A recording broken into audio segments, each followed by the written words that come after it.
Thank you everyone for being here at Traces of Global Singapore, a Cultural Landscape, the last panel for SEA-Focus 2023. We are so glad that you can make it today and spend your beautiful, well, very hot and humid, but beautiful for Singapore, Sunday afternoon with us. My name is Alfonse Chiu and I'm the moderator for this session. And just to give a little bit of introduction to this panel, we'll be discussing notions of Singapore and Singaporeanity as a discursive and geopolitical construct and imaginary across the practices of our very wonderful four panelists today.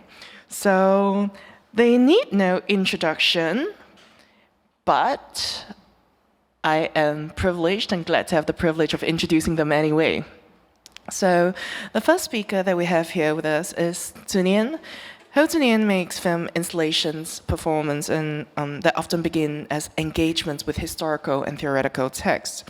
His recent works are populated by metamorphic figures, such as the were-tigers in works such as One of Several Tigers in 2017, and the Triple Agent in The Nameless in 2015, under the rubrics of the Critical Dictionary of Southeast Asia, an ongoing and sprawling and really quite gorgeous meta-project also available online.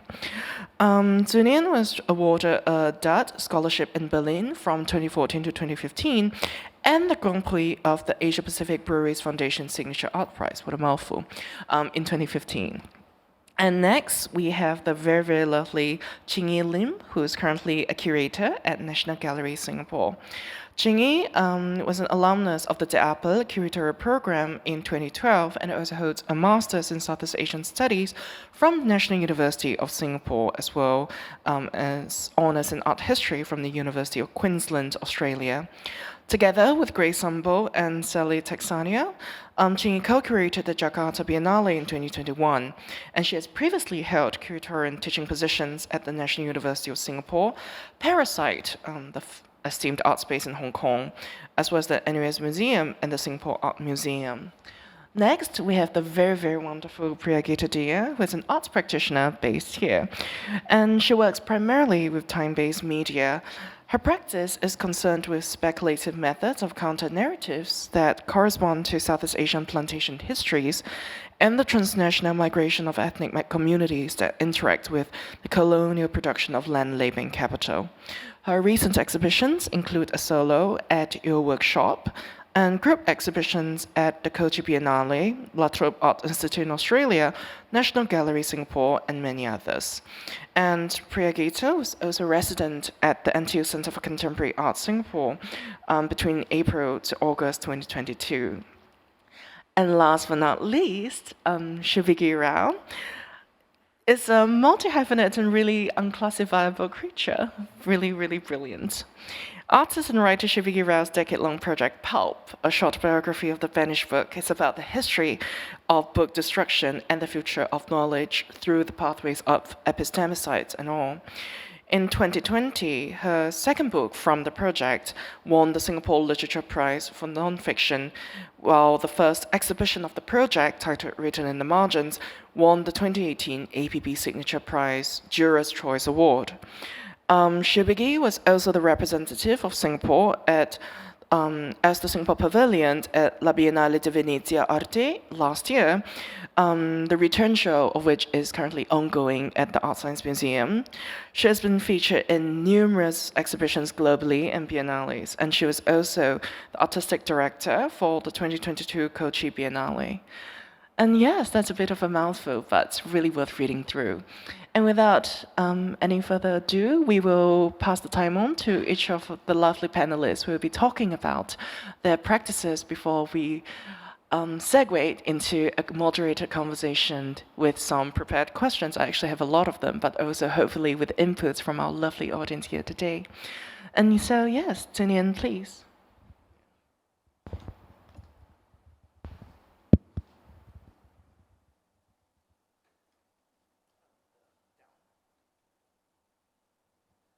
Yeah. Hi, good afternoon, everyone.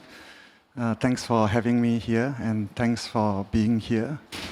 I'll just speak about two of my works, which I think, or I hope, can resonate with the larger theme that we are speaking about in today's conversation. So first, I would like to just very briefly introduce projects that I've been working on since 2012, and it's ongoing, and I'm not sure when I will ever finish it. Yeah, so basically, it's, I guess, maybe I will just jump straight into the impetus for that project, which is an attempt to think what is Southeast Asia. Because as we all know, Southeast Asia is a region that is extremely heterogeneous. It's never been unified by a single language, religion, or political system. So in other words, what makes Southeast Asia a region? What unifies it? Or is it unified at all? So as some of you might know, the term Southeast Asia itself doesn't originate from within the region. I would say the term probably came out of this early 20th century generation of colonial officers who were also scholars, mostly British.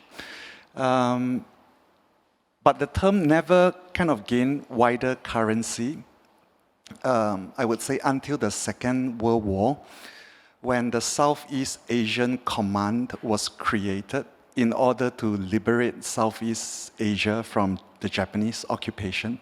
So it was an allied organization. And of course, they wanted to liberate Southeast Asia in order to recolonize Southeast Asia. So after the Second World War, the term gained traction. And I think in the American universities, the term started kind of like gaining more and more traction. And I think that was also the moment when Southeast Asian Studies Department was born. So both of us, I guess, we both studied at the Southeast Asia department at the NUS.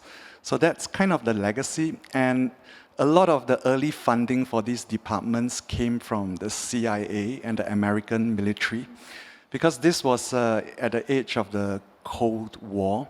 And they wanted to stop what was known as the domino effect, which is one state after another falling to communist influences. So in Southeast Asia, we need to think about the Cold War as a tripolar struggle between the so-called free world and the Soviet Empire, and also the Chinese one. So in many ways, that is kind of like the early formation of Southeast Asia. Right, and so this project was a kind of attempt to think through whether there is any other way for us to imagine or reimagine what is Southeast Asia. And I'm just going to jump into two terms. If I have, please feel free to let me know if I'm running out of time. Oh yeah, I have multiple timekeepers on me. Okay, sure. Because this can go on forever, but yes, just very quickly, one of the terms that I looked at was T for tiger.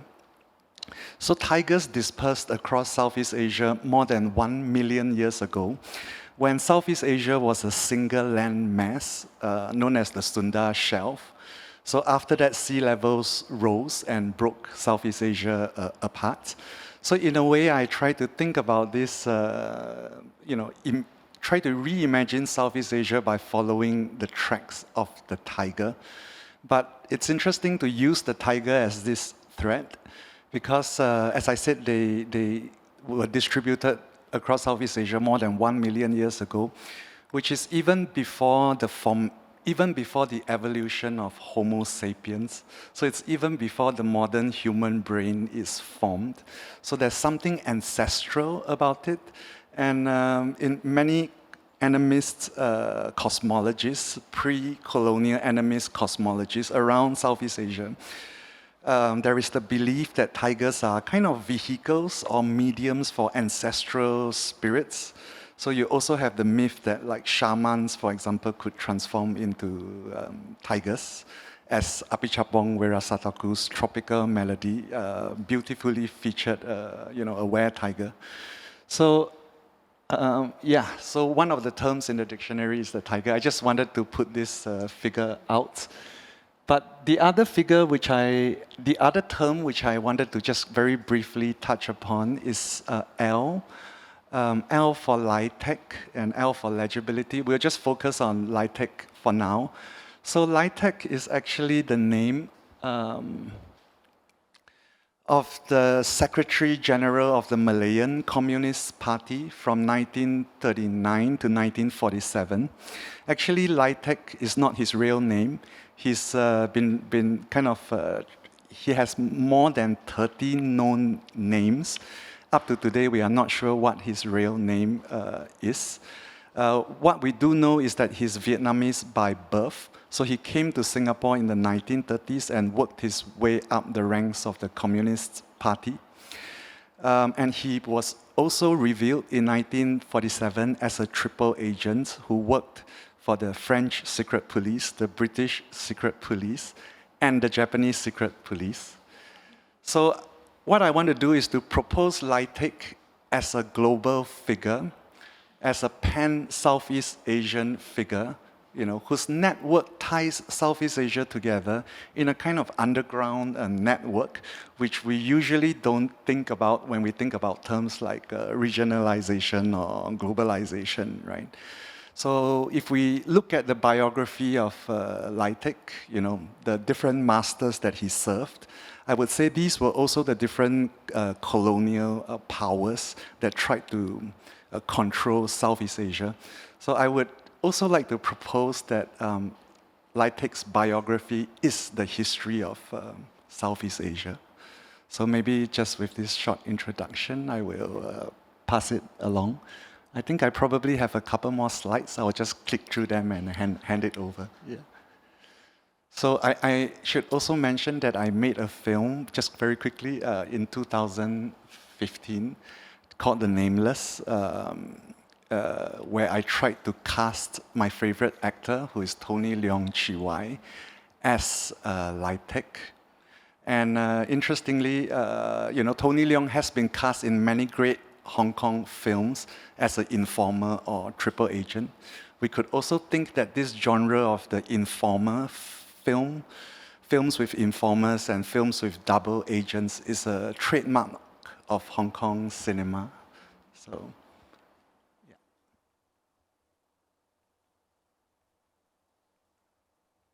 Okay, I think I will pass it to the next, to Qing. Yeah, make sure. Yeah, I have a lot more slides, but I think I won't speak about them. They are all projects related to LITEC. This was a project. This was a theatrical performance with LITEC, who is played by a robot, like an animatronic robots, basically. Yeah. Okay.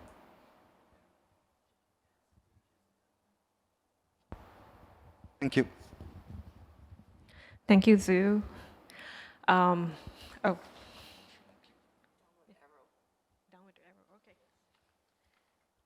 Okay, so today's topic is like traces of global Singapore, and somehow I'm also going back because Zhu was actually part of this exhibition as well, back in 2015.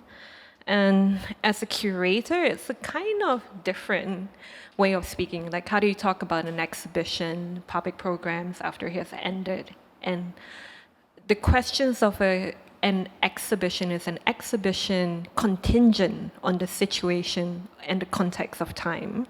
So for this exhibition, I believe it was, because when I first started doing it, I think the research was about 2014, before the general elections and before the 50th anniversary of our independence.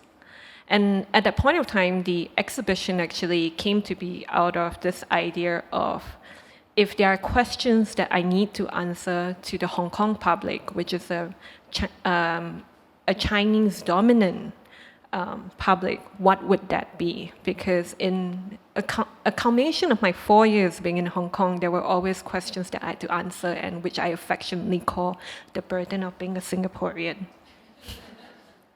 Top two questions: public housing and also censorship.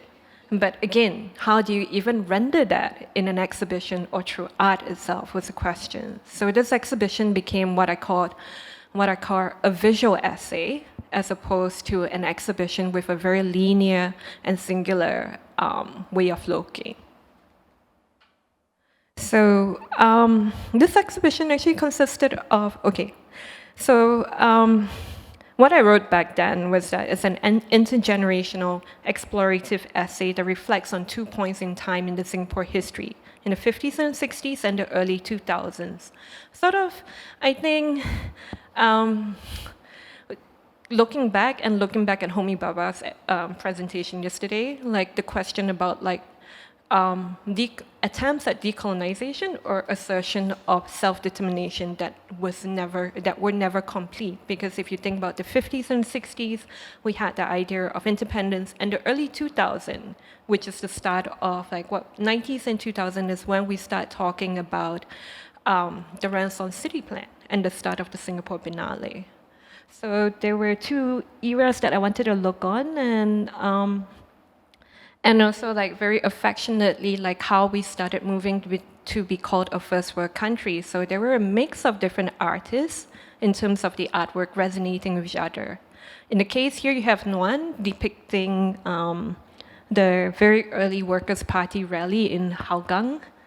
And also the moment, what he captured was actually the year that we were allowed to comment on social political commentary on Twitter and social media.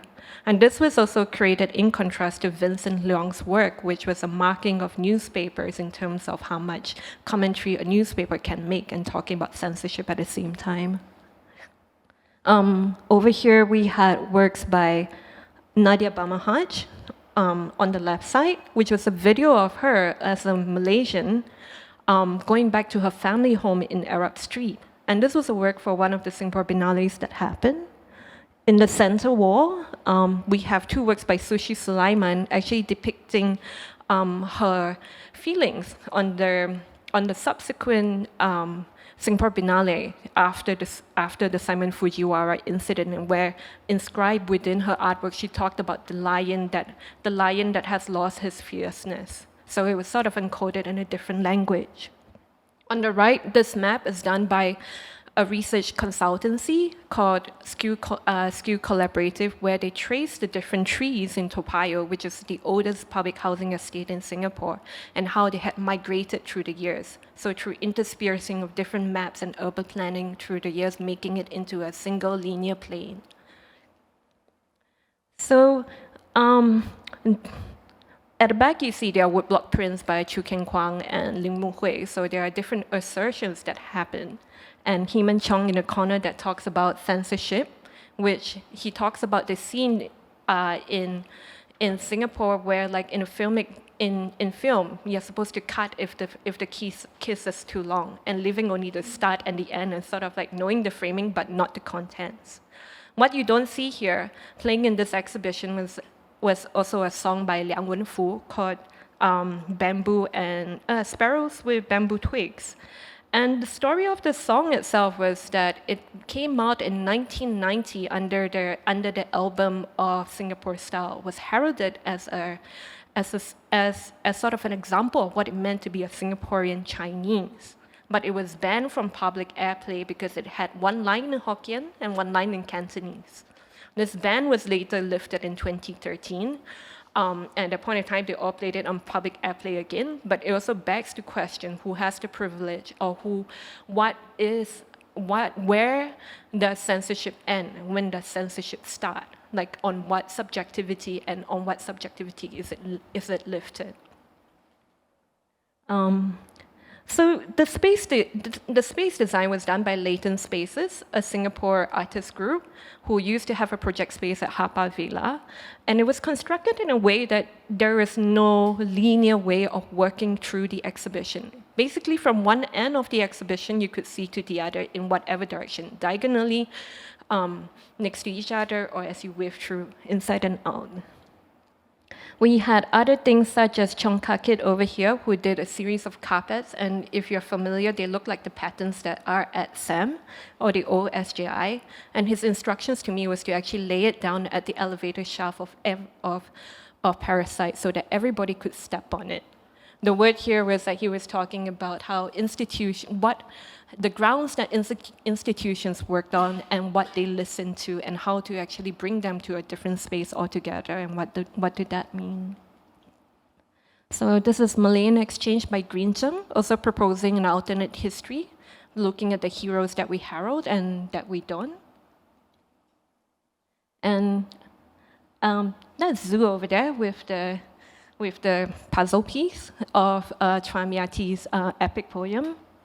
And a bit of a story on that was that I saw him do it during the opening of SMU, I went away with one of the puzzle pieces, and in true confession, I never returned it to him. So I'm probably one of the reasons why the artwork is not complete yet.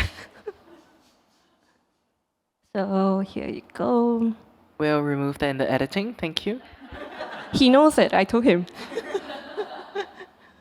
And this is Mona Vatuma and Florence Tudor, during their work at S.E.A, where they trace the pathways of migrant workers during the night as they return home. So I also wanted to deal with this idea of labor and who really built Singapore in the 2000s and the 50s.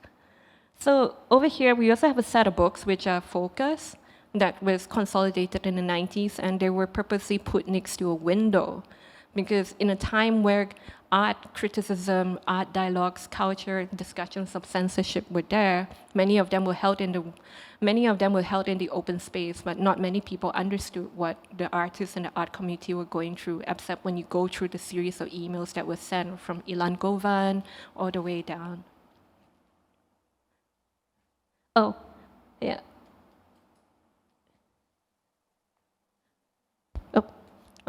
I just wanted to point out another bit. This exhibition, another difficult thing about this exhibition was how do you talk about censorship? Because many times when we talk about censorship, we historicize it, like in terms of writing, in terms of stills. But what I managed to get here was actually a video from Jeremy Hia, which recorded the moment that a Hong Kong artist, Zunzi, who was part of ARX5 in 1998, where he had his work removed from the walls of SEM. And this was sort of like asking people, like, if you were present then, what could you have done? Because we always talk about the moment as though it's gone. But here, reenacting the violence again, how do you speak of it?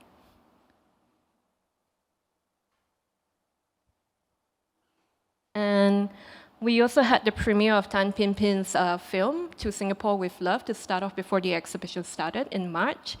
And surprisingly, I had 90% of them were all Singaporeans. I got accused of being right-wing at the forum because I was screening this. And of course, people were rude to me because they thought I was trying to control the crowd and stop people from going in. So that was a bit of a issue, but one person who was rude to me during the screening later came up to me at the exhibition opening and apologized. So I think this is just part of being a curator. Okay, I'm done. Sorry. Thank you.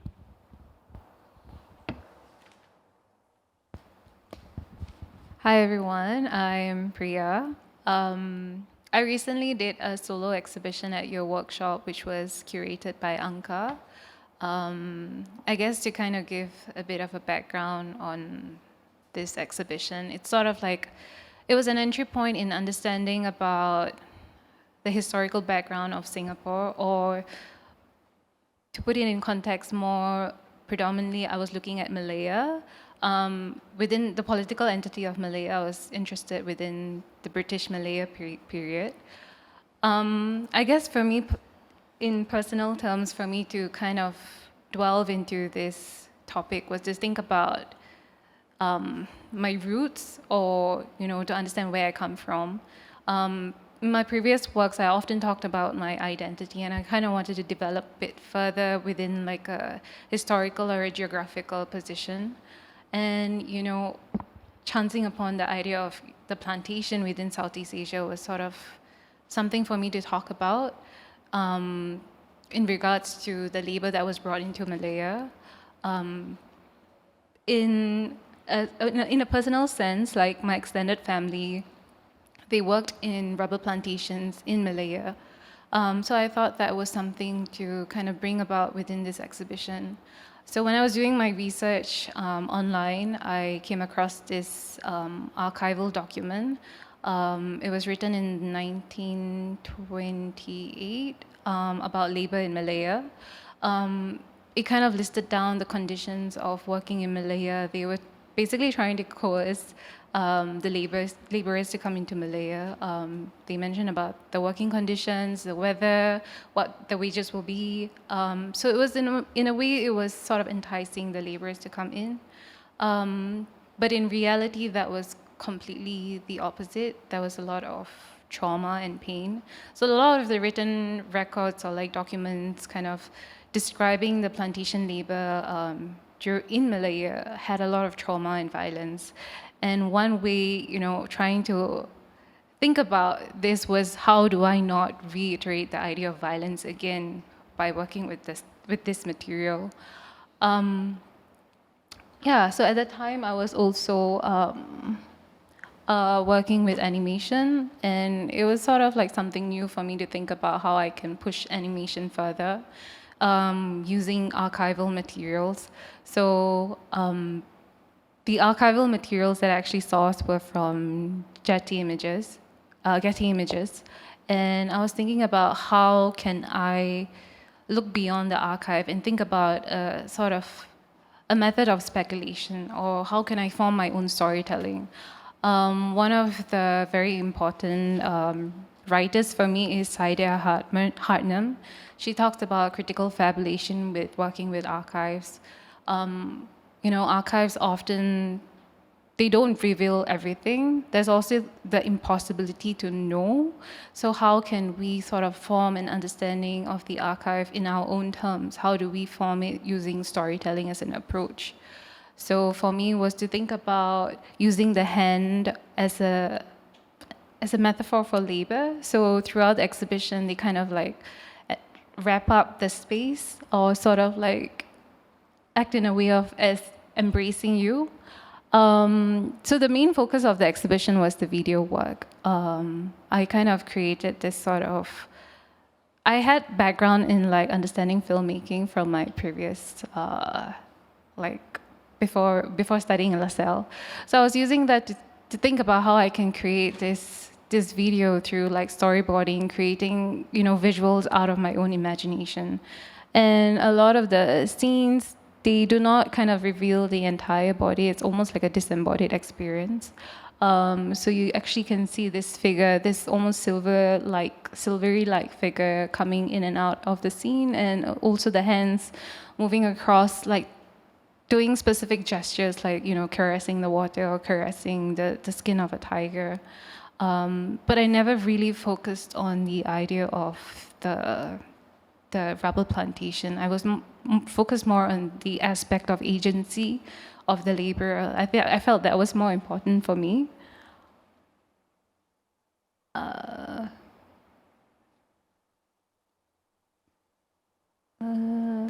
So I made the work in a way that, you kind of entered the space, you kind of felt a sense of embrace.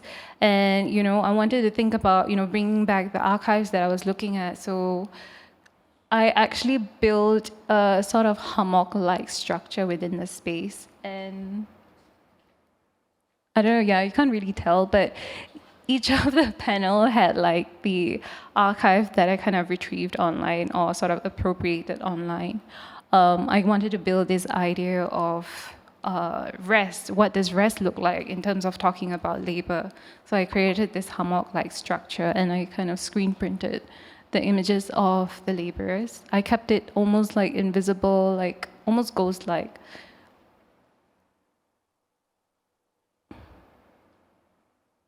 Yeah. And yeah, more archives that I've worked with.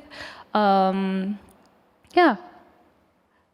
And so these are like other archives that I retrieved retrieved online. I also worked with, I guess, like 3D models of what a plantation looks like. So I kind of created these images and I screen printed them on. Yeah, and throughout, also circling back to the video work, to give more information on it, like the video work had text as well. I was actually working with using both Malay and Tamil words to think about the narrative. I was trying to kind of create this narrative where the understanding for those who know the language with Malay and Tamil can fully understand the context of the work. So for specific words like for the sea, in Tamil is kadal, in Malay you have kadal as well. And then what else? Oh my God, I forgot. But there was like a long list of words that I kept at the glossary at the end of the video. So I wanted to kind of create this sort of narrative that the entire work is understandable for someone who speaks both languages.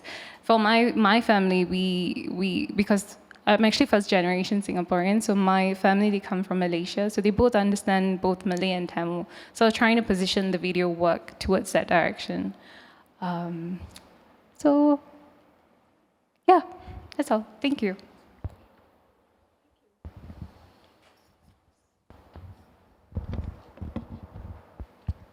Thank you. I remember when I met you at your exhibition, you mentioned that you left Getty Images watermark in as a way to point at the way Getty Images had appropriated those images of laborers in the first place. And I loved that. So yeah, I was hoping you'd mention it. So I hope you don't mind I brought it up.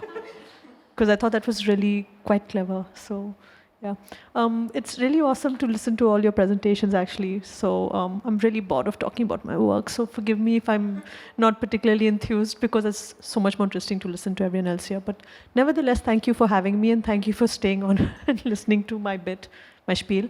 So Pavilion at Venice, there. So for those of you who may not know, I always work on the assumption that people don't, because I preferred working under the radar for as long as I could, so I wouldn't be distracted, very easily distracted. And it's also work that a 10-year project that required a certain amount of ethical commitment, which meant that I couldn't actually, I needed time to give my thoughts time to develop. It meant that I was working really quickly in very truncated ways. So for instance, every 2 years I publish one book from this project. And when I say every 2 years I do it, I don't write for 2 years. I start writing like 15 days before we have to go to print, which is really a shitty way to work with. I really feel sorry for my book designers and for sprinters. I tried to not do that with the Venice project because I was supposed to take it seriously, but I did it again. I blame COVID because I couldn't travel. So if I can't travel, I can't do the research. I travel alone. I meet people. It's all word of mouth. I get people to trust me. I don't know why they do, but they do.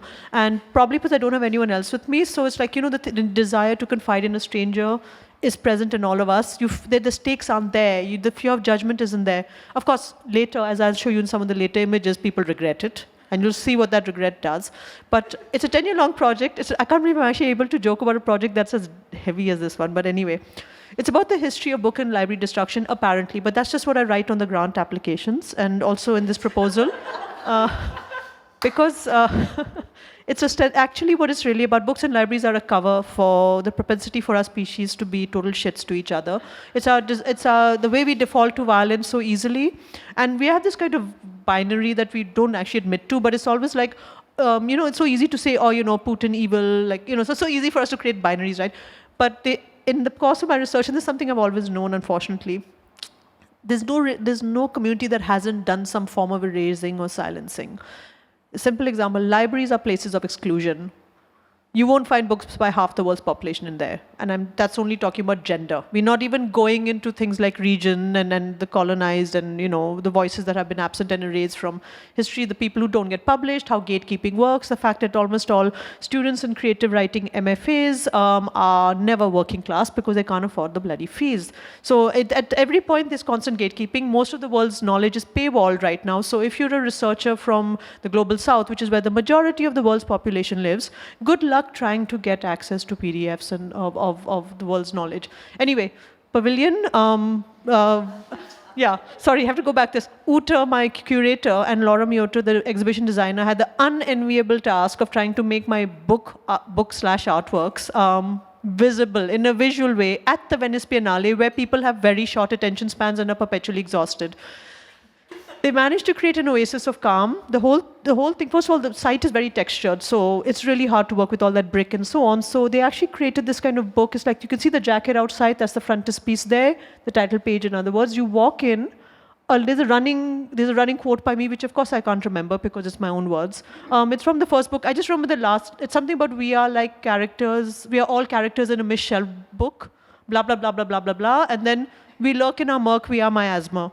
So it's really actually, I think, a hint about how this is actually a very misanthropic project. A lot is spoken about how empathetic the film is, and it is true, I care for the people I film with, even when they're people who have censored. I do understand why they do it. I don't agree with it, but it's possible to actually, it's possible in that moment to have two very contradictory thoughts inhabit a space and your mind. So there is a lot of empathetic connection with the people I work with, but at the same time, there's active misanthropy. And this is something I wanted to very clearly signal, and I managed to sneak it in. So you walk past this quote, it reads left to right, which is exactly how you walk into Pavilion. It's also how we read when we read Roman script, and it leads to the book. So this is the third volume from the Pulp Project, and it's actually, it's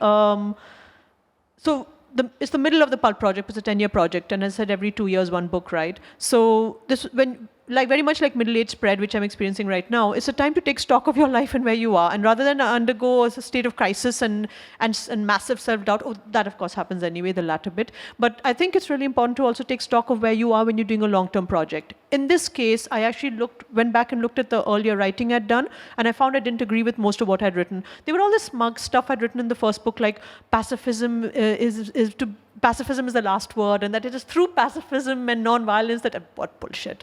Later, as I traveled more and I met people and filmed people, especially in places like Bosnia, who'd actually survived war, all they said was, what do we need culture for? Give us bullets for our guns. We'd have been able to better defend ourselves, because you have to counter violence with violence. And that went against everything I thought I believed in. And it's really important because there isn't a single ideology that drives this project. This is very important to note.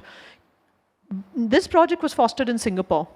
It's been supported from the beginning by the National Arts Council. If you're wondering why the National Arts Council would support a project about censorship, it's very simple. I remember when I applied for the first grant. By the way, if you want to write and publish, please apply under visual arts grant, not a literary arts grant. You don't have to submit your manuscript then. So anyway, so I got through to the interview stage. Damn, that secret's out. I'll never be able to do it again. So I got through the interview stage and they asked me, I think it was Tony Godfrey asked me, yeah, but why should we fund a project about censorship? I said, who's going to read the book? It's in an exhibition space. Who the hell is going to read it? People barely get through wall text without... Anyway, so people did unfortunately read it, which meant that the next second book I had to be a little more careful. I was a little self-conscious also. But the first book I wrote with, we're just sort of questioning what an ism is and what it is. What does it mean to have plurality of ideological position? In other words, it's not about being flippant. It's not about flip-flopping. It's not about saying I don't I don't stand for something. We all stand for various things when we are made to or when we choose to.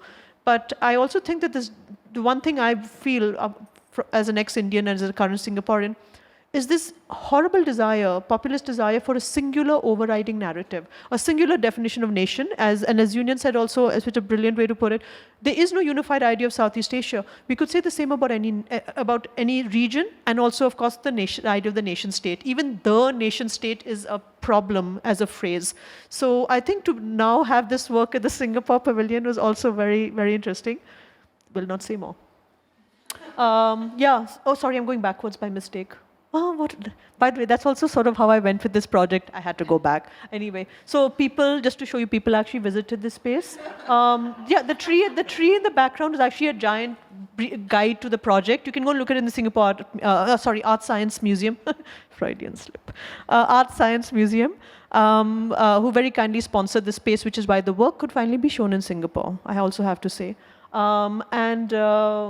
Yeah, so when you walk in through the so-called paper maze and through the folds of paper, finally you come to film. So the film is almost like a little afterthought, but that's the heart of the work. The book you could take away with you.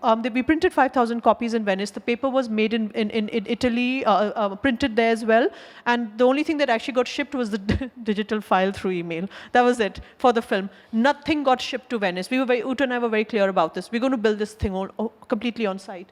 And a great decision, I think, also, by the way. There are 2,000 copies of the book. It's a second print run at the Art Science Museum. That's printed in Singapore, right? So with a few leftover books from Venice, I think, because there was some leftover. But the film is actually 90 minutes long. And if you think that's a slog, yes, it is. So good luck if you want to watch at the Art Science Museum. But I have to also say it's a film that's meant to be watched like a film. Showing it at Venice was a real gamble because for two reasons. One is the length. I didn't expect anyone to stay long. So what I did was, oh yeah, sorry, I love the shot. This is from Feral Tribune, which is an anarchist a magazine from Croatia that actually highlighted bibliocide, the destruction of libraries by librarians in post-war Croatia. And how they were slapped with, the way to punish them, the state punished them by forcibly conscripting them into the army, slapping them with a ludicrous 50% pornography tax for showing this image, by the way, of one of their, I forget who he is, but he's one of their leaders, and so on. So actually it's really interesting because you see parallels like this in almost every state when we talk about censorship. More people. Okay, stills from the film. I'll just keep scrolling as I talk. So the point of this film actually was also to highlight the types of acts of memorialization of knowledge and the kind of sanctification of knowledge, which I find to be a very dangerous thing as well.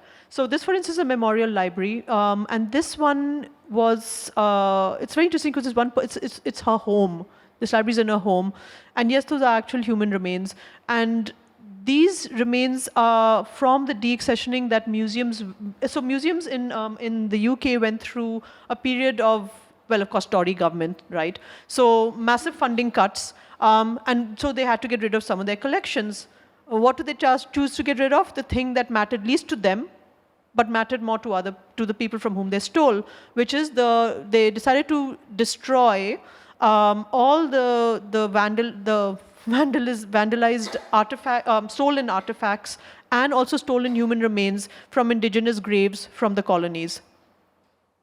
Because those are the things that matter the least to them. Also, and they did it really, really surreptitiously because they knew that if they had to, the UK doesn't do repatriation. We know this. If they had to, they wouldn't have much left. So she found out, and because she was friends with one of the museum curators, she managed to save some of the human remains, and she created a memorial library around this. Whether that's a good thing or not, I don't really know. And I leave that up to you to also decide. So there's a lot of ambivalence built into this work. The point is, again, like I said earlier, there are no easy villains here, no easy heroes. This is a really beautiful library which she made with this wreath is actually made from human hair. It's a Victorian wreath. It's the Victorian belief that if you want to communicate with the dead, first of all, when someone you love dies, you cut off their hair and make it into a wreath. It's not macabre at all. And you leave notes inside the wreath as a way to communicate with the dead. So she created these really beautiful spaces and everything, but I was also very deeply uncomfortable. As an English woman, she decided to create this kind of memorial, this shrine. But these are not hers to keep, and these were also not the museums to have had in the first place. So there's a lot of ambivalence built into a lot of this film.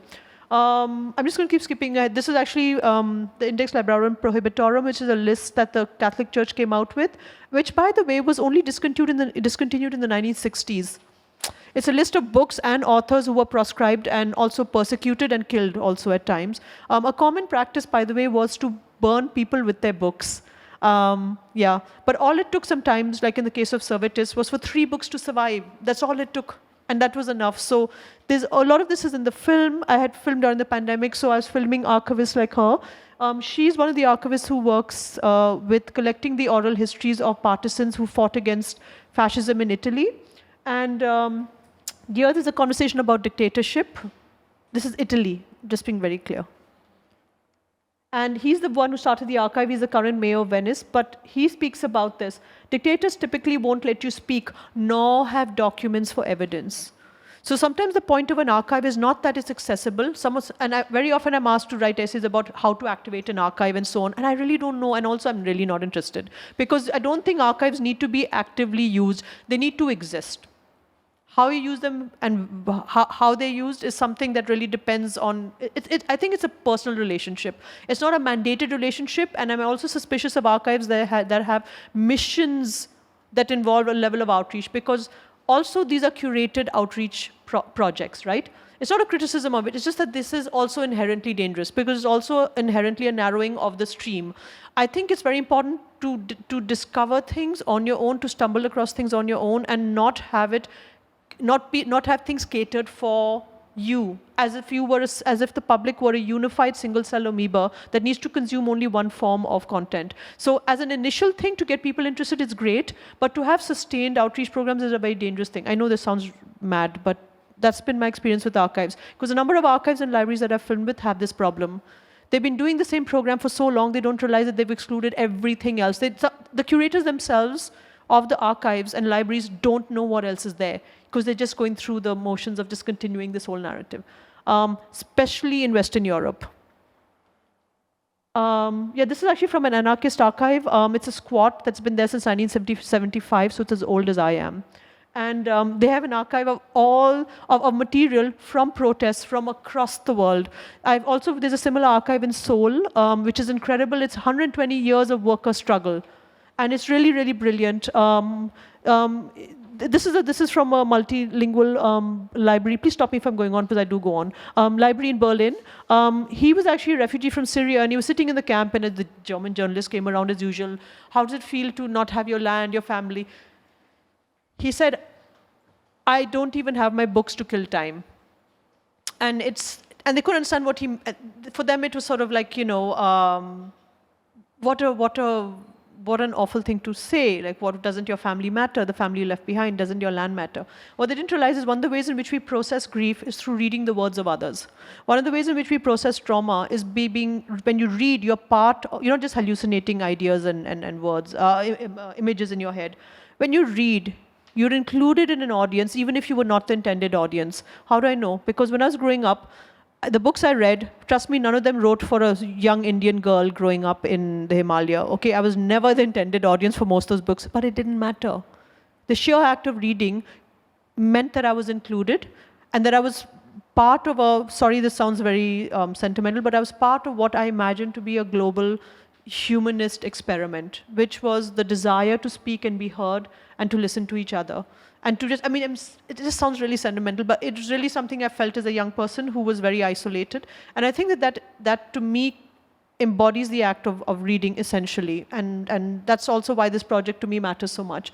And they created this library and this whole library is basically, every year it has to move because the lease runs out. And even the furniture folds up and moves with them. And all the books are mostly donated. But the important thing is the group of people who started this library started it for refugees who were lost without their literature and didn't have a way to remember or to sort of process their grief and trauma, especially because a lot of them fled the war in Syria and Yemen, except through reading. But it also included books that were banned in Syria, Yemen, Palestine, etc. So it's also a library of banned books. And that's really important, because it's not about saying, oh, look, I don't have my literary heritage with me. It's also about saying my literary heritage was flawed in the first place. Like this book, for instance, is banned.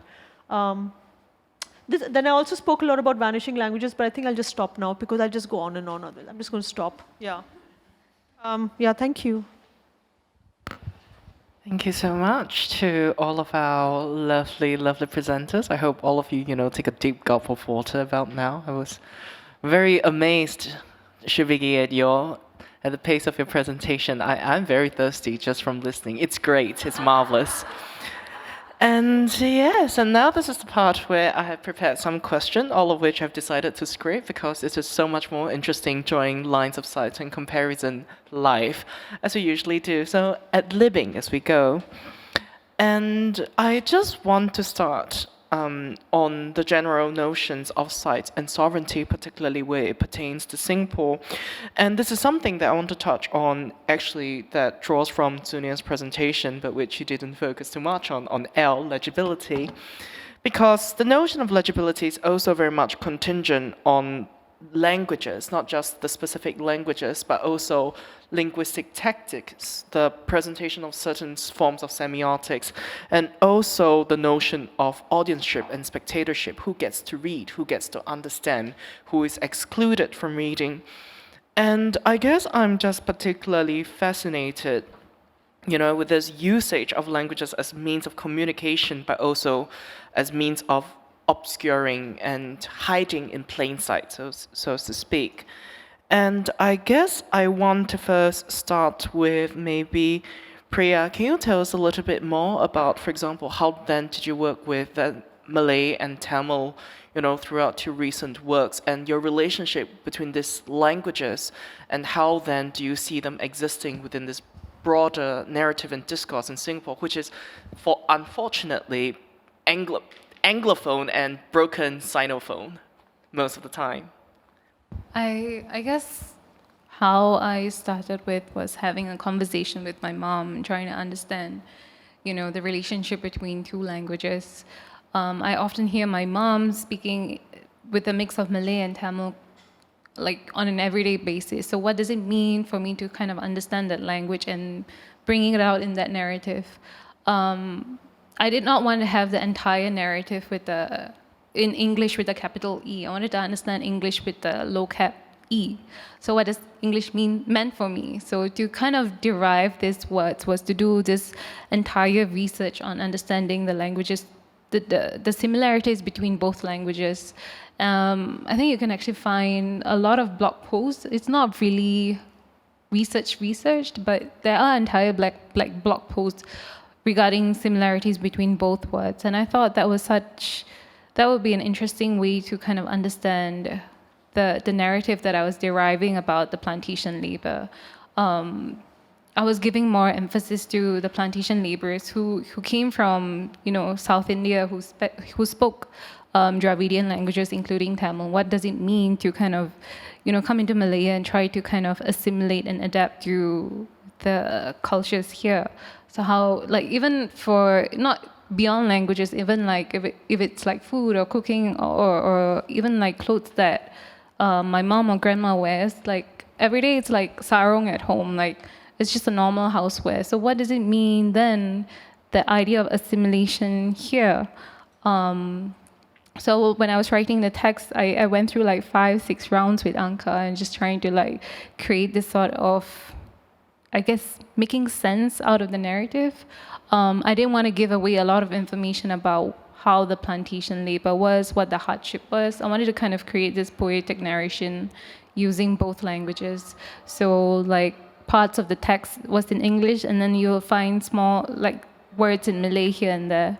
And then, yeah, and I felt like for someone who's outside from this context, what does it mean when they read this work? How are they fully able to comprehend the entire narrative? And then I guess the meaning then becomes fulfilled for someone who speaks both languages. And I want to give priority to that first. Yeah. Thank you so much. Because then moving on actually from Priya to you too, is, for example, even working through LITEC, who occupies these multiple registers and valencies, and who presumably also works through the multiple linguistic landscapes of Southeast Asia, as nebulous as that concept even is, how have you then also wrestled with the presence of languages and polyphony and, working through the different processes of translation? Because LITEC, as presented, is a very specific facet. It's an impossible task to represent how plural or how effusive the actual entity or the person ever was. So how then, or what then were some of your tactics in trying to contain a cloud of unknowing? Yeah, thank you for the question. Now I regret that I was clicking so quickly through my slides. Yeah, we would have to reverse. Okay. Yeah, I just wanted to speak a little bit. Oh, That's fast. Yeah, I wanted to get to the slide where, yeah, just this image, which is an image of how the work is installed, usually. So the work is actually a double channel projection. So it's projected on two sides of the screen. And in between these two sides is a very interesting kind of a material which we call scrim. So when the space is dark, it looks like a wall, it looks opaque. But when it's bright, you see through to the other side. And both sides of the space is they mirror each other almost exactly. So on one side, we project the film with a Vietnamese voiceover. And on the other side, we project the film with a Mandarin voiceover. So one can never see both sides of the screen at the same time, and very few will be able to understand the narration on both sides. So this is one way not to resolve what you call the cloud, but to manifest the cloud, to acknowledge that it's there and it's something inexhaustible simply because it cannot be captured fully. This is one of the tactics dealing with language specifically. The other one, which maybe I will speak a little bit about, is to speak about the images themselves. Earlier, I said that I wanted to cast Tony Leung in this role, but I think my budget was way too low. So instead, what I did was I sampled the films of Tony Leung over his great career of more than 2 decades. So all the film clips that compose my work, The Nameless, comes out of other films. So I just want to imagine a viewer watching this. You know, it's at the same time that the viewer is interpreting these images according to my new narration over it. Some of the viewers, especially I would say viewers who have an interest in Asian cinema, would also be simultaneously recalling like where they might have seen these images before. So each of these images, I would say, they contain at least 2 possible meanings. One is the meaning which I'm imbuing them with my narrative. The other is their original meanings from their original context of their original films. So at the same time that we are watching, you know, there's always this multiplicity of possible readings. So that was sort of another strategy that I you know, used for this work. But I like, you know, so moving away maybe from The Nameless a bit, just in ending, I found it interesting, you know, the choice of words like language and tactics. You know, it just made me think of something that James C. Scott, who's a agricultural historian, a great historian. He wrote a book once about this area which is known as Zomia. So Zomia is a highland area that spills off from the end of the Himalayas, and it cuts across like 7 different nation states, including Burma, Thailand, Vietnam, China, India. And the landmass is the size of Europe, and about, I think, 100 million people populate this area. And this area has never been controlled by any of these states surrounding it. And it has become the refuge of people escaping from the state. So, for example, many guerrillas that were like communist guerrillas fighting state powers, they flee. The Golden Triangle, which is the drug-producing center of Southeast Asia, is in the Zomia area. The Shan state is in the Zomia area. And back to the point, what James C. Scott said he observed that many of these ethnic minorities that escape into the Zomia area, they possess no written language. So they only have oral language. So he says that this freedom from writing enables one to change one's identity all the time, because your identity is not written in stone. So when they are faced with different authorities, some of these ethnic minorities, they would kind of make up their own origin stories, as it suited them at that moment. So it's tactical, it's a strategic kind of relationship to greater force, right? So yeah, just a quick example that I wanted to throw in, yeah.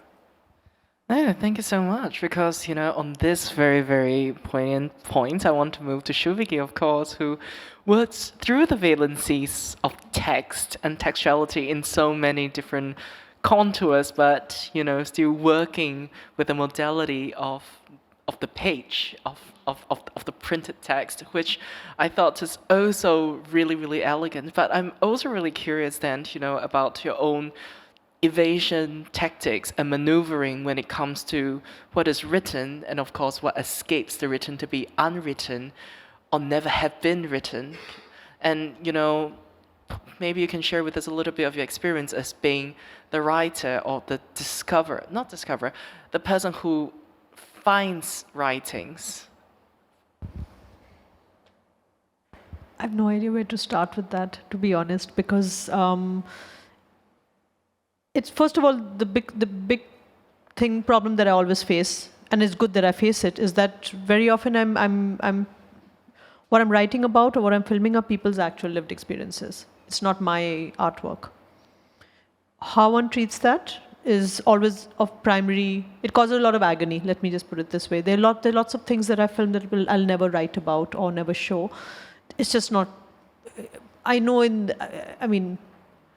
the core of my being, it's unethical to do this. And I also think as artists, we have this ability, which is also something we're trained to do. It's part of the research process, isn't it?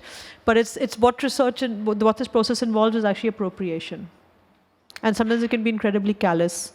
So I try really hard to not do that. I'm sure there are times that we all have blind spots. I really hope I haven't done it. But I think I'm so aware all the time of the amount of self-censoring I'm doing whenever I write, whenever I do anything. How do you edit footage? You're deciding what to leave out. You're removing context, especially original context, as much as one can claim to have original context. And I think that means that this project, a lot of people look at it as accumulation. I look at it as suffering a kind of attrition, an attrition of nerves, because there's a lot of, like I said, there's a lot of agony involved in this. Since, like I said, the reason I film alone, I don't know if I mentioned this, is because when you film with the crew, the ethical responsibility of what to do with the story is dispersed. If it's only me, the story doesn't need to go out if the person changes their mind, which is really important. You have to give people time to regret what they have said. In fact, the last slide I showed was actually redacted. The last two books, which is Pulp Volume 2, Pulp Volume 3, involve direct. They draw on conversations with people I've filmed, and those are the ones that have the most redaction. Very often it's a story that's actually really, I think people need to hear, but for personal reasons, the participant or whatever decides to not have it. Sometimes it could be because it's something to do with their family or a loved one. But there are ways to anonymize things, but they're still not okay with it. So I, of course, completely respect it. I've never, ever tried to dissuade them, ever. I mean, I have these thoughts in my mind about, we could use this loophole, we could do it this way, which is stuff I do all the time in my practice, as you probably already know. Most of the ways I got access to a lot of the libraries I filmed it is going in under false name, pretending I'm from an institution which I'm not part of. The British Library, for instance, wouldn't let me, as Shubigi, wouldn't let me see the Bakshali manuscript, which is it's a palm leaf manuscript which has the first instance of the zero drawn as a circle, And this is really important because the zero was actually banned in the so-called Dark Ages. There's no such thing as the Dark Ages, but just for lazy shorthand, I'm going to use the term, in Europe, while it was actually a part of critical mathematical thinking and theory and practice in West Asia and, of course, in India, where it originated from, this representation of the zero as a circle. The word zero comes from the word zifr, which is also where the word cipher comes from, because the zero was regarded as, I mean, there's a power to it, right? I mean, apparently even crows understand the concept of zero. But the Catholic Church didn't in Europe, which is why they banned it, because they said it represents the void and therefore the Antichrist. So the point of this story is that when this palm leaf manuscript was found in the Indus Valley, and it's sitting right now, of course, in the British Library, because where else would it be? Because it's from the formerly colonized state. William Dalrymple, the historian, could go and photograph it. How do I know? Because he put it on Facebook with a flash. But for me, as of Indian origin, I was not allowed to see it. Till I pretended I was someone else, affiliated with a European library, which is not true, but I had someone who aided and abetted that, got me a fake pass made from their library as a researcher and adjunct curator, and I got in and saw it. So I think that the reason why I say very often that there are problems with how interpretation occurs, in Pulp Volume 1, when I wrote, there's a chapter called Limited List of the Lost, which is it's limited because it's a list of all the libraries we know of that have been destroyed. It has to be a limited list, because of course there are many that were so brilliantly expunged that you'll never even find a record of their existence, right?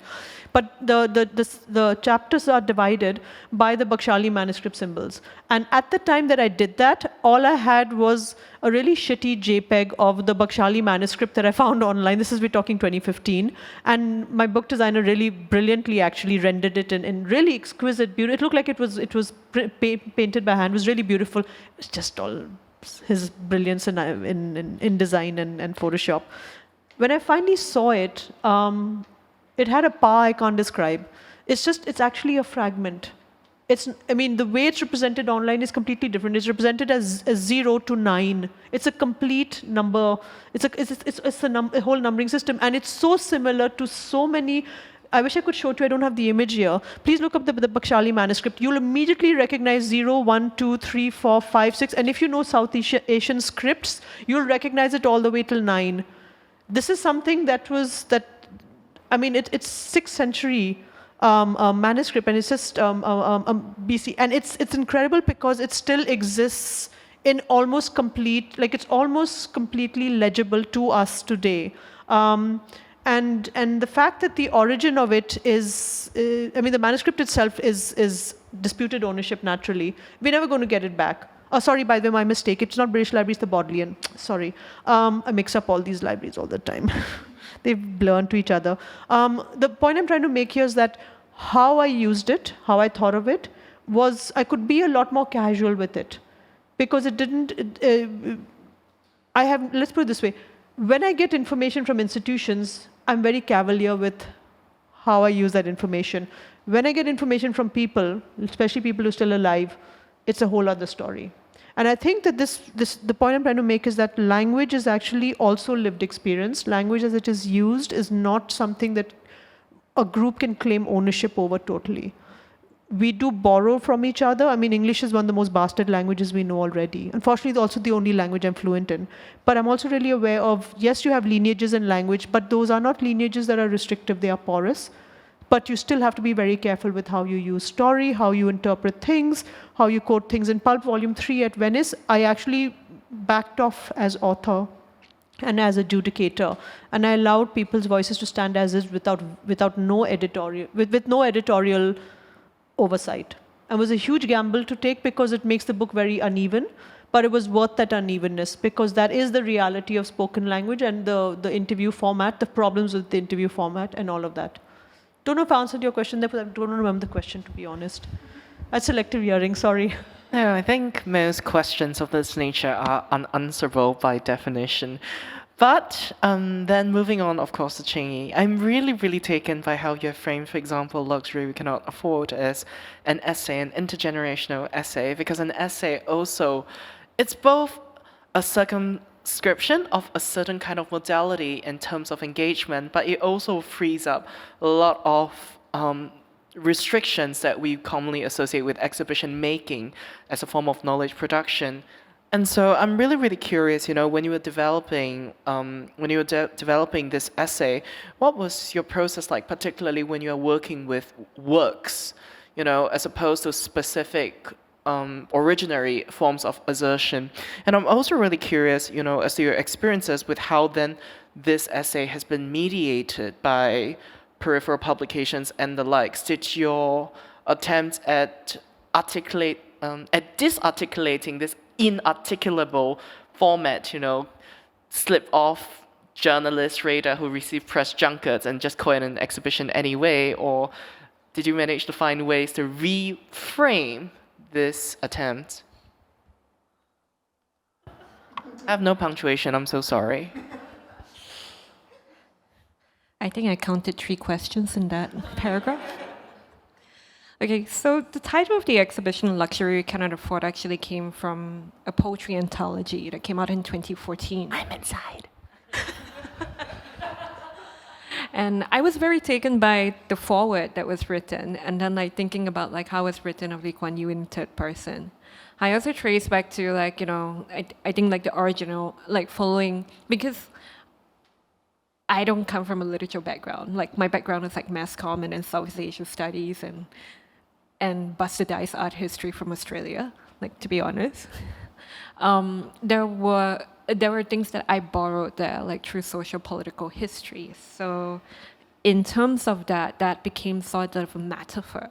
When I look in terms of the tenor and the rhetoric that I've been reading as a master's student in NUS. Interestingly, in my time, there was a module dedicated to Singapore studies during the Masters of Southeast Asian Studies, and I did it based on Malaysian studies. So there was sort of a cross repertoire. And the works themselves, as an intergenerational essay, that was very, very interesting. It was also part and parcel of my experience as coming back from Australia as an undergrad, and in a time where Singapore did not teach art history. Singapore did not teach art history until 2010s, and then you're trying to adjust the vocabulary that what art is, the artistic movements, and how art is being written in Singapore and the region. And it was an experience from, say, 2003, accumulation of knowledge just from 2003 to, say, 2010. And I have been very, very blessed during that period of time to work under a very prolific curator by the name of Ahmad Mashadi, and also collaborate very generously with different artists like Nyen, Heman, during that time, and even Shubigi, and Jun Yap, who actively fed my knowledge as a young curator, at a time where there wasn't, and even Weng Choi, and Kim Ng, who at that point of time, when I was going up to them, I was just basically knocking on their door and giving a resume. It's hey, do you need an assistant? And they gave me so much more that actually fed into this, what I call a visual essay, the exploration of knowledges and artworks that happen. So in 2006, I co-curated Teletubit with Ahmad Mashadi, sort of as the historical grounding to look at contemporary art in the region as counter to Singapore Biennale. And that also got me looking into the different, how modern art is being articulated at the Singapore Art Museum, because during that period of time, you will note there were a lot of modern art exhibitions that happened at SEM.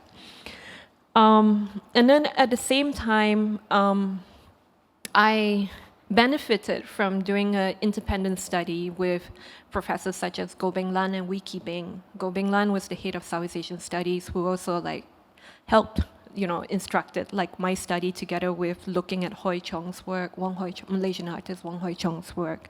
So you could say that everything was a soup thrown into one. You cannot look at, this idea that you cannot look at Singapore as a sovereign state or a state And if one is to look, as Zhu says, like looking at Southeast Asia as a region or as porous as can be, then how do you create all these narratives in a time where we write art exhibitions that are very like denoted? And how do you do an exhibition about a country while trying to be liminal, or as Ahmad Mashadi will always say, liminal? That worked spatially, sensitively, but that didn't translate into journalistic essays because the nuances behind, like the references behind the artworks, the histories behind the artwork, or how they were like made to like look into each other, did not really translate into, like, say, I think like there was one that was done by Caitlin Disick, who was very short, like art forum, that she tried to like encapsulate it in like 100 words.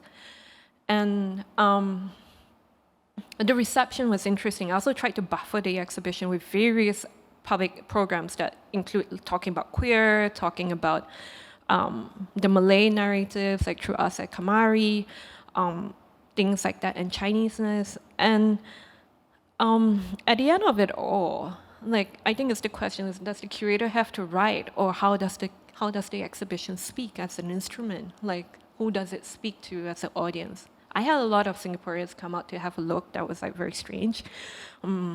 I had government agencies come out to have a look, and then they was like, "Oh, we're happy to support this," but like when you bring it back, then it's like, "Oh, will you show it?" It's like, "Oh, we can't show this." So it's like, I was like, really? So it's kind of funny because it's like when you talk about the luxury that we cannot afford, I talked about it in the most broadest sense of the word. There was, looking at Singapore as a capitalist country and like talking about liberties at hand, and then I'm like, what's wrong? No nudity, like no OB markers whatsoever were infringed, I think. Only facts. Yeah. So I don't know if it can actively, like, even to reactivate it, it is an instrument, it is a vehicle of its time. It would never tackle, like, say, the 2010s and the 2020s, which is a very different thing, which I have to, like, relook again. I can only talk about it at hand. I'm just a curator. The works are just, like, through my own experience and my knowledge of having been at the benefit of the knowledges of the various artists and the writers who have walked before me. Thank you for that. I think there's also a really generous and in a way vulnerable answer, because it also fits on then to my next question. And after this question, I'll open the floor up because I would like to pay my respect to Buria, God bless him, still alive. I would like to talk about then on the subjectivity of Singaporeanness, particularly in practice, because, for example, the tactical politics of ambivalency that Shubigi, that you have mentioned in your presentation earlier, it also provides a very interesting framework to how Singapore itself, either as that entity known as the nation state, as a version of a nation state, and and all of us here as different agents work through how we position ourselves. And there's also, of course, the context of Singapore's usage of neutrality as an instrument. I think it provides very, very interesting textures with which to approach how then do we exist in the international arena. So, for example, Shubigi, I'm really curious, as you mentioned, your accent, and you used to be Indian national, and now you're Singaporean, and working through this different valency, for example, then, in producing, creating a biennial exhibition, has that form of identity politics ever manifested in a way that got you thinking differently? Or does it actually recede to become a context? Or not even a context, that's a biographical note. I think of nations as emotional states. So I mentioned ambivalence, which of course you picked up on. The second state is anxiety. That's just like most of us. So I'm not particularly excited by conversations of identity, especially when it involves nationalism. It's exhausting. I constantly had to tell the press in India, they always write Singapore-based. They will never write Singaporean Shubigi Rao. Never. The Singapore press, on the contrary, will always write Singaporean Indian, because it's very important to say that I'm Indian as well, because race matters here. So it's always interesting to see how all this plays out, of course. It's also, again, goes back to what we spoke about appropriation. We don't actually get to decide our own identities. I mean, I actually think Priya should speak more about this because she's actually worked with this a lot more. I haven't worked with identity as much, and I'm not particularly enthused by it, also because the way I grew up and the way I was brought up. So I grew up near the border between Tibet or China, Nepal and India and Bangladesh. And in that region, there's already been one war that's been fought. And I mean, as you can imagine, a lot of contested territory. But the languages I grew up with were English, because that's the primary language with which multiple communities can communicate, and Bengali, Nepali, and Tibetan. Of course, we moved, and then I promptly forgot everything. As a child, you don't remember languages if you don't use them. To call myself Indian always felt very strange. I didn't know what that meant. I wasn't particularly excited or interested in it. To me, even in school, all our history books started with the standard line, which is actually very similar to history books in China. India has a glorious heritage and tradition of 5,000 years of culture. That's the opening line. It's like, and in Hindi, it translates to the word is parampara, which to me sounds like trumpeting. It really is. It sounds like the sound a trumpet would make. Parampara means basically, I don't know if anyone knows Hindi, I suck at Hindi. I don't know how to directly translate it. To me, it's untranslatable because I don't know the language that well. But it was always this kind of hollow trumpeting. Like, how the hell does it matter? Because everything else was sanitized anyway that we were being taught. So to me, the word was actually a very telling word. And it meant also, even as a child, that I was never particularly enamored with these ideas. To curate the Kochi Biennale was, since you brought it up, was very strange because there was a lot of this thing about, first non-Indian based person, but nobody knew how to read me because, like I often jokingly say, I'm ex-Indian. What does that even mean? Like, do you change because your citizenship changed? Like, do you change intrinsically? I still have the accent.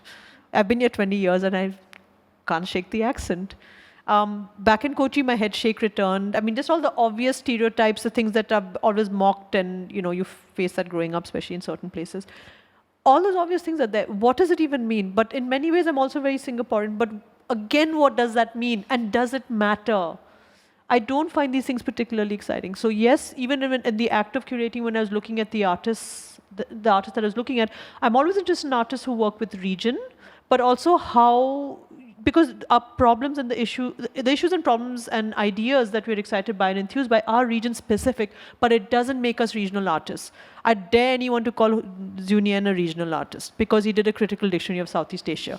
So again, this kind of question to me seems very bizarre. And I get these questions all the time. I'm so glad you brought it up because it gave me time for a mini rant. Thank you.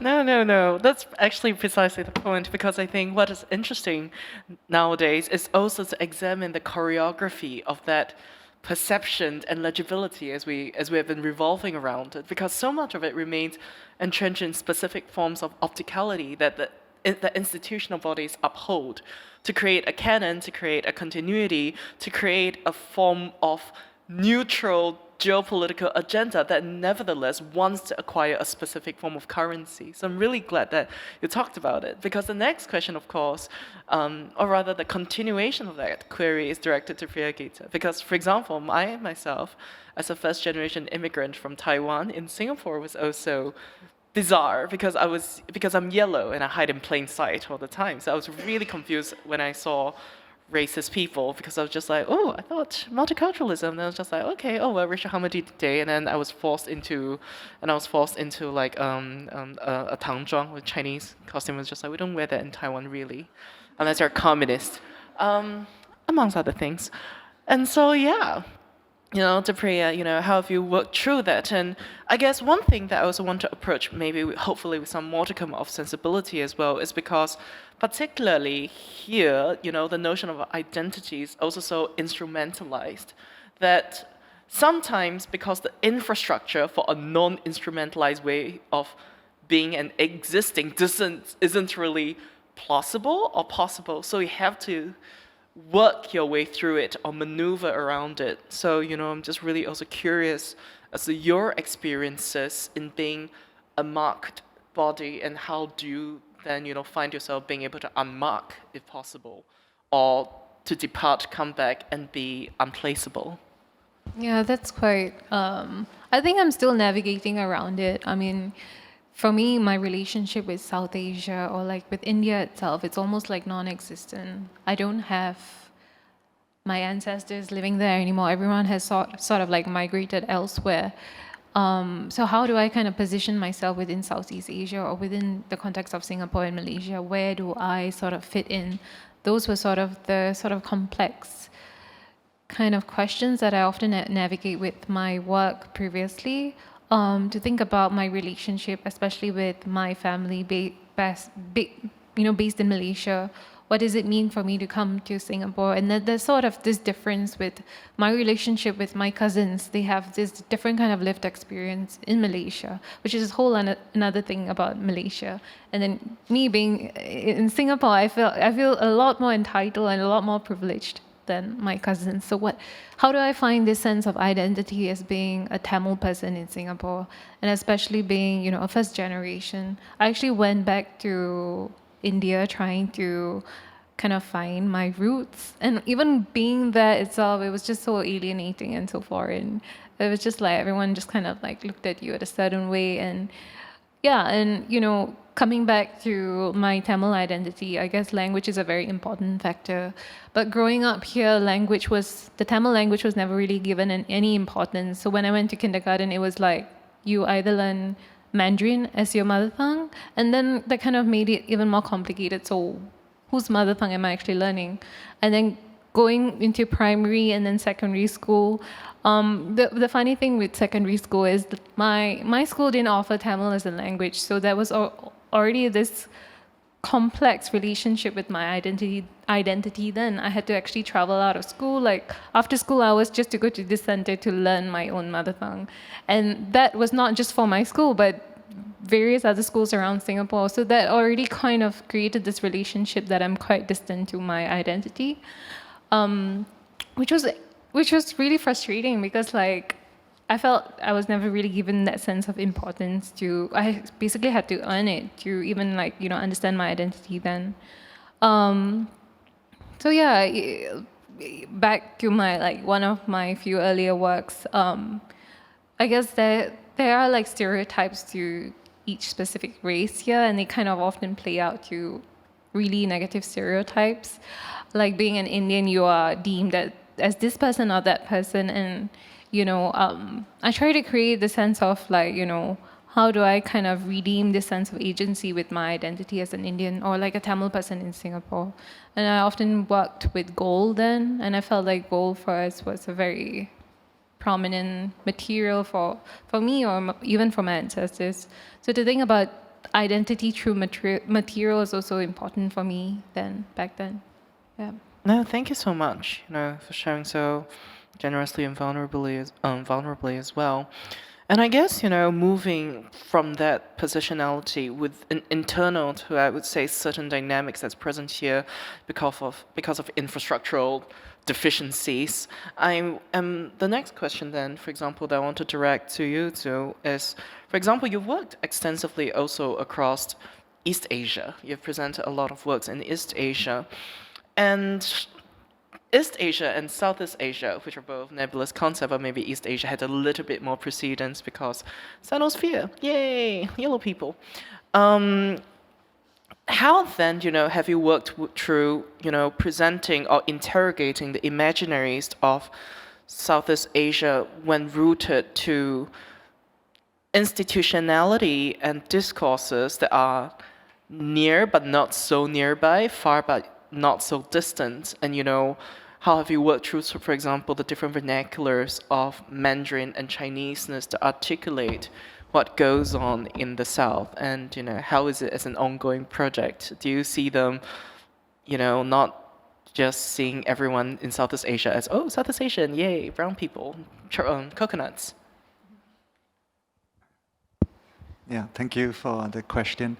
So to be a little bit more specific, I think so far I have kind of done projects, quite a number of projects about Japanese history. and also Korean history to a certain extent. But my engagement with Japan, I think, in a strange way, grew out of the question of the critical dictionary of Southeast Asia. I earlier made the statement that Southeast Asia is a region that has never been unified by any particular specific power. So now I retract that statement and I add a footnote, except for the years of 1942 to 1945, which is the Second World War. So I would say Japanese occupation synchronized the region. So that was partially that explains my interest into looking at Japan. So something that is common, I would say, across many of the Southeast Asian countries would be the experience of Japanese occupation. So and perhaps its after effects as well. So one of the common kind of narratives that we have in Southeast Asia, we very often link the post-war anti-colonial movement with as an after effect of the Japanese occupation. The typical narrative is that even though the Japanese occupation was harsh, it showed that the Western powers could be defeated by an Asian power. And that inspired many Southeast Asian nationalist leaders. Actually, you find this in Lee Kuan Yew's diaries. He wrote this. And recently, I visited the Yasukunin Shrine in Japan, which is kind of, I would say, the military shrine of Japan. It's as the kind of like the narrative goes, Japanese war heroes are said to be reincarnated as sakura, on the peach and on the blossoms in the Yasukunin Shrine. And they have a museum there dedicated to, I would say, the history of Japanese militarism. It's kind of a scary place, I would say. And they have a section on the Second World War. And the last panel says that, this is me paraphrasing, it says that, even though Japan lost the war, it inspired many Southeast Asian countries to rise up against their former colonial masters. And they added like the flags of countries that it supposedly inspired, and Singapore was also amongst them. So that, specifically was my interest with East Asia. Interestingly, I haven't, I think, so far made any works that engages with China, which in some sense would be the culture closest to myself.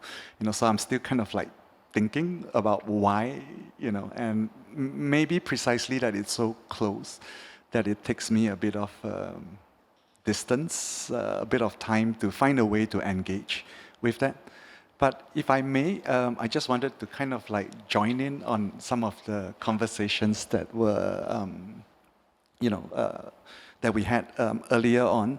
As I was listening to all your very interesting kind of like comments and contributions, I suddenly recalled something that Theodor Adorno, who's a German Frankfurt School philosopher, I think he wrote something like the category of the root is the category of dominion. So to think of the root, is something to do with, let's say, like a kind of domination. So I would also sometimes think that very often when we think about identity, we think about projecting ourselves backwards in time. We think about roots, it's something kind of situated in the past.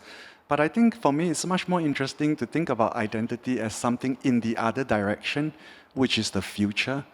So the identity is something you produce, you select, you elect. So rather than something that is in this mythical past, often clouded by myths and different forms of political agendas, And kind of related to that, I also wanted to think about the word agency. I think that word kind of came up quite a bit in our conversations. And we often think about agency in the singular, So again, when we think about the singular, we can also think of the root, as a kind of singular lineage, like, stretching into the past, to the soil and the blood, But I would like to think about agencies in the plural, going back to Lytek, the triple agent. So we might say that he's a manifestation of like triple agencies.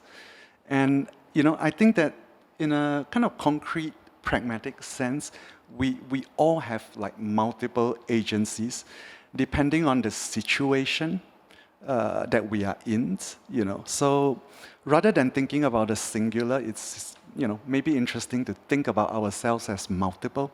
So just the last anecdote, I was also thinking about Alice in Wonderland. I think she was once questioned by a caterpillar who asked her, like, who are you? And Alice, like, she was confounded by the question and she couldn't answer. And she said, a minute ago, I thought I knew who I was, but, now I'm no longer sure, which is that time itself generates identities. So it's essentially a kind of schizophrenia in time because we are always changing in time, So yeah, maybe I'll stop at that. No, thank you for that, because that's also very astute, because I think, so much that goes on with even notions of defining, articulating, working around being discombobulated by identity also has a very, very real cost. It's an immaterial cost, but it's emotional labor. It is actual facilitation. It is an active choreography that, that had to be actively negotiated. And so, it is not a neutral act. It's not a neutral activity. There's always something loaded about it, and thus that's also where we need to be more conscientious. And I guess a last question for Qinyi before we open to the floor. Actually, I have like stacks more. I'm really curious then, for example, drawing in your own vocational involvement, for example, from Parasite to National Gallery, Singapore, working across different modes of institutionality and working across different sensibilities of what constitutes the terms of engagement for a field such as expensive and nebulous as itself as art. And, with different remits, different forms of institutional agendas, missions, and political, economic, social, cultural context.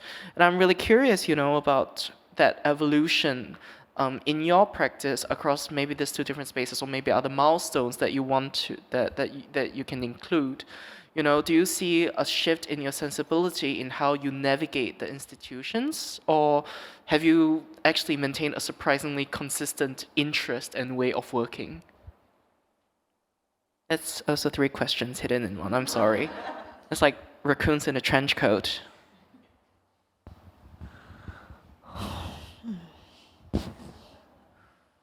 Why do I always get the 3 questions?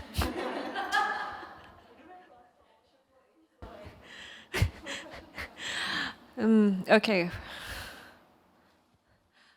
Okay, one thing has to do is when you talk about like the different remits and the different skills and the different articulations, I have to say it is the different modalities of the curatorial, which unfortunately in Singapore is hard to get by due to the lack of different say institutions of different sizes and different support in the Singapore artistic ecosystem.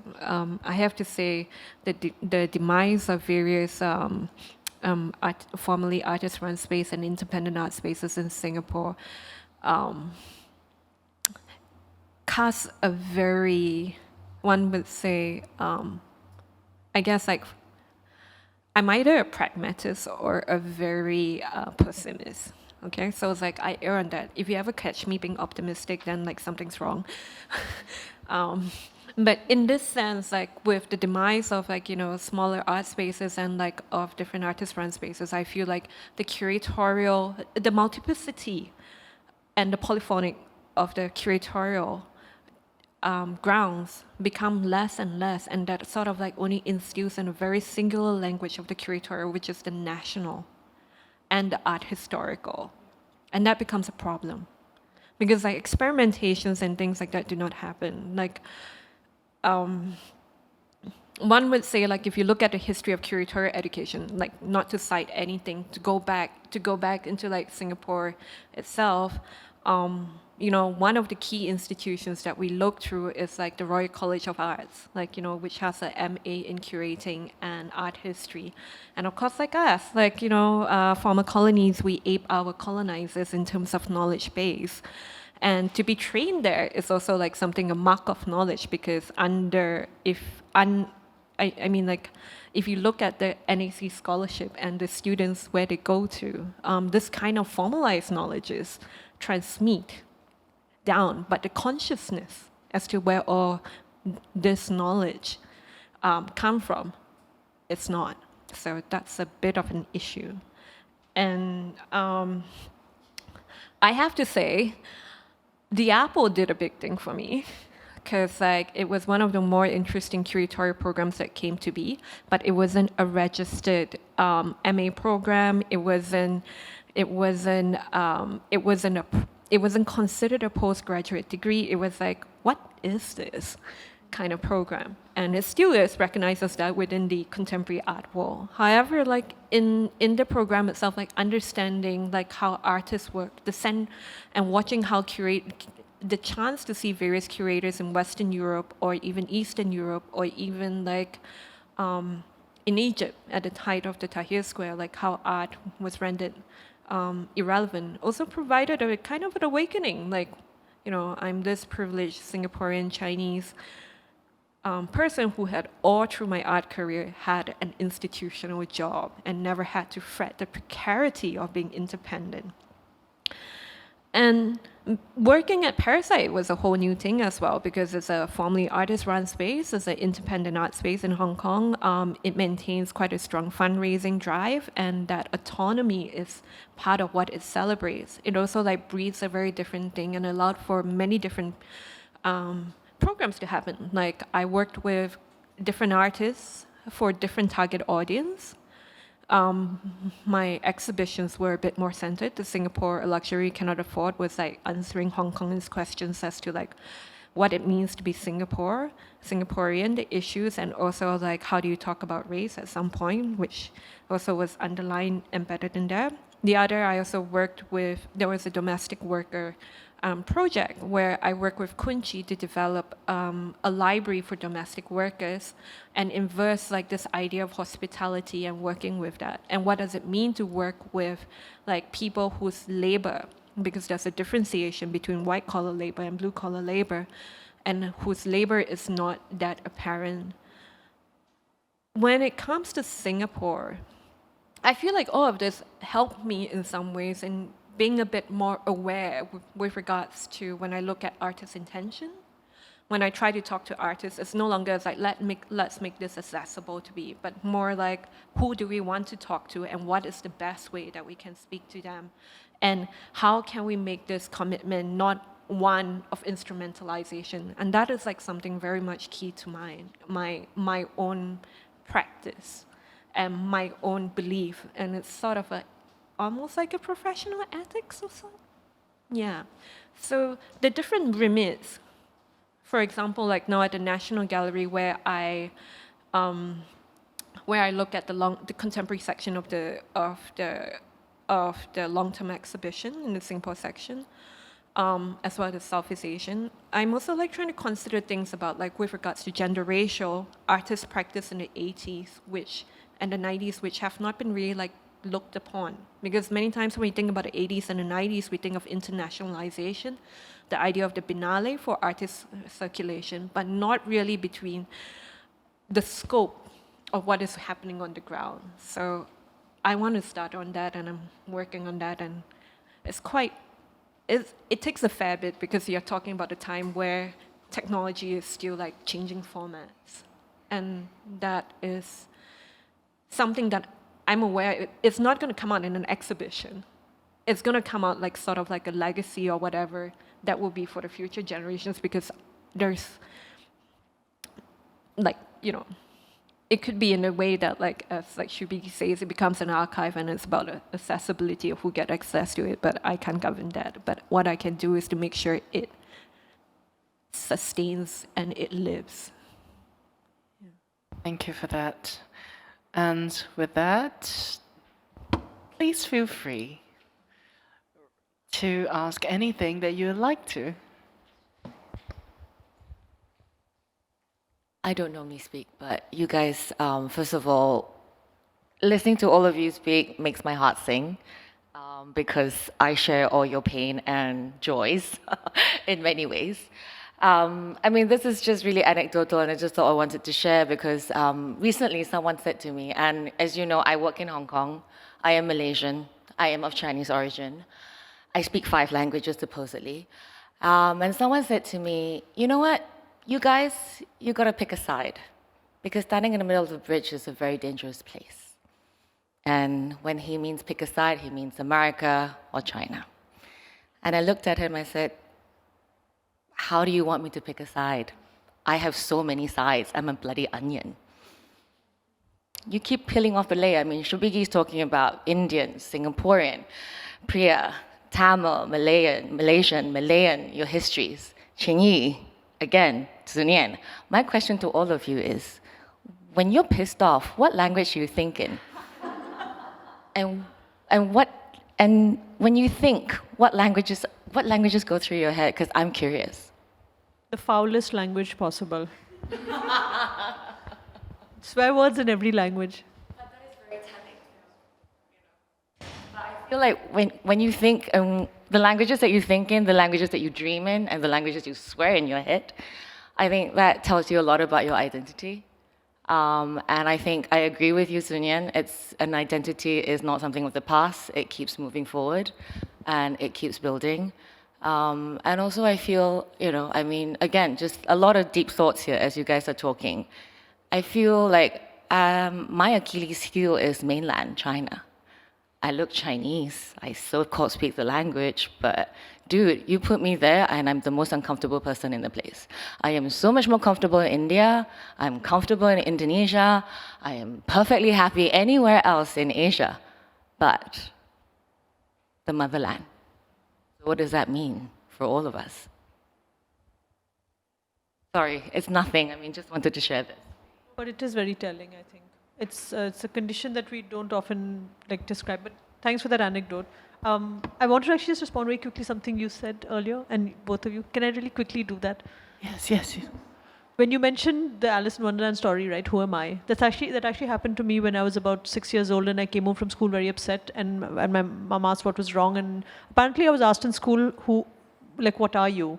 And I said, a girl, and everyone laughed at me. And I couldn't understand why I was laughed at. So my mother said what they mean is, what God do you believe in and what caste or whatever community. She had to draw a pie chart.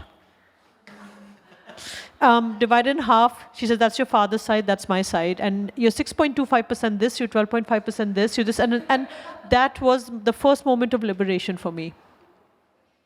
That was also the first time I'd heard of the concept of God and caste. And that's when I mentioned upbringing earlier. It's really important. Sometimes as parents, I don't know how many of you have spawned, but I did. I've tried really hard to insulate my offspring from any singular ideas of what these things really mean, and also to counter, deliberately, actively, consciously counter what will be taught in school and what they learn from their peers. Because their peers are only echoing what their parents have told them, which is that you are this, you're born in this, you celebrate these festivals, this is it, this is the totality of who you are. Very, very dangerous idea. And especially in India, as we can see right now with a right-wing fascist Hindu government. So yeah, I wanted to also respond to something that you said. What do we do about, as an arts organization, what can you do? In 2019, I know I'm sure you heard of this, best statement ever that I've read from an arts organization. In Beirut in Lebanon, Ashkal Alwan, organizes homeworks, right? I hope you all have had the chance to visit it. I was supposed to go for the first time. I was going to catch my flight, and then, as you know, that's when the protests spilled over into the street, the anti-government protests. Ashkal Alwan put out a statement that begins, I love this, it is without regret that we have decided to cancel homeworks. What good are we if we cannot be in the streets with with the people who we thought would be visitors to our exhibition. Just saying. You mentioned about the blue, this whole thing about blue collar, white collar separation, right? It is actually not that difficult to counter it and dismantle it if one has that courage. So, yeah. And now for the languages that everyone swears in. Amongst other things, maybe we want to do it a row.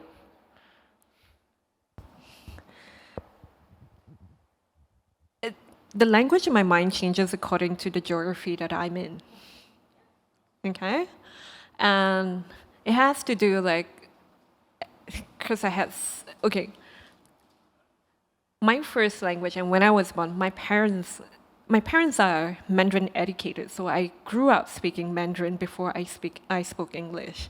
And I could never understand the grammatical terms of time in the English language, because that's the difference between Mandarin and English. That's one. The other is that I had repeated exposure to China and Hong Kong as an undergraduate, and then subsequently my stint at Parasite. And it is one of those things that you learn, that you come to a place that you understand the language verbally, but you cannot articulate it. And you just force yourself to speak it, because as a Singaporean Chinese who only speak Mandarin, you have to be aware of what you're imposing, the trauma that you're imposing on, say, Hong Kong taxi drivers or like Hong Kong artists and various other that you're speaking through. Like if you're sensitive enough to pick on that, then there is something that you need. Why not step up to the plate and extend, that level? So in my experiences, the best language to swear in is in Cantonese. And that is what I've been taught by various friends in Hong Kong. And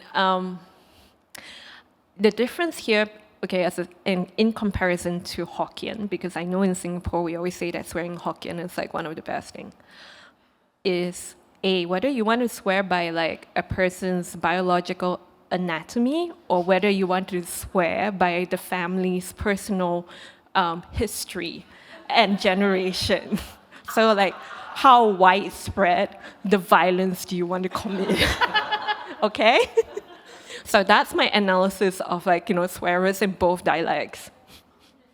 Oh, that's brilliant, because when I swear in Japanese, it's the same thing, just in slightly more increasingly angry tone. So there's nuances. And I think it's also important to also acknowledge then the role that accent itself plays within different strains and interpretations of even the same terms and dictions of a language. And now to you, Priya, what do you swear in? I guess a good mix of everything in between. I feel like the swear words in Tamil is a lot more violent than the ones in English. English language is just but the ones in Tamil is just you could, if you hear it, you could really want to die. That's the level of hard it goes. But I mean, you growing up in Singapore, you just hear everything. So yeah, I guess the one that goes hard is CCB and KNN, yeah. And then yeah. Thanks for the very elegant abbreviations. First time I thought CCB, I thought it was related to the Central Business District, and I used it on the taxi driver no less than 3 times, and he was like, "Do you really want to go to Geylang now?" Amongst other things. And yeah, Nyen, to you. I think for me it would be Hokkien, which is kind of, I guess, in Singapore, the language of the streets. So that would be my instinctive language in these types of situations. So I also grew up speaking Mandarin with my parents, but in China now, my Chinese would be really broken. And so in a sense, Mandarin is my mother tongue. And I often think about what it means not to have access to your mother tongue, So I speak English most of the time when it comes to work. But as you can hear, it's not exactly super fluent. There's still something of a stutter in it. There is a kind of delay in how I speak, as though my brain needs to like process the words. And now I'm suddenly thinking about Samuel Beckett.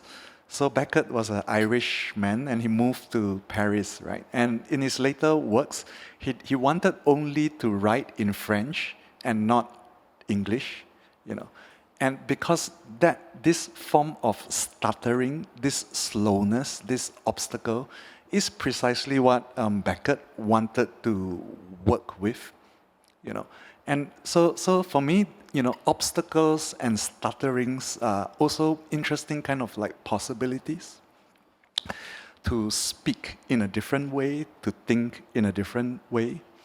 Then I'm also thinking about something that someone said. I think it might be Heidegger, but I'm not completely sure, which is that language is the house of being.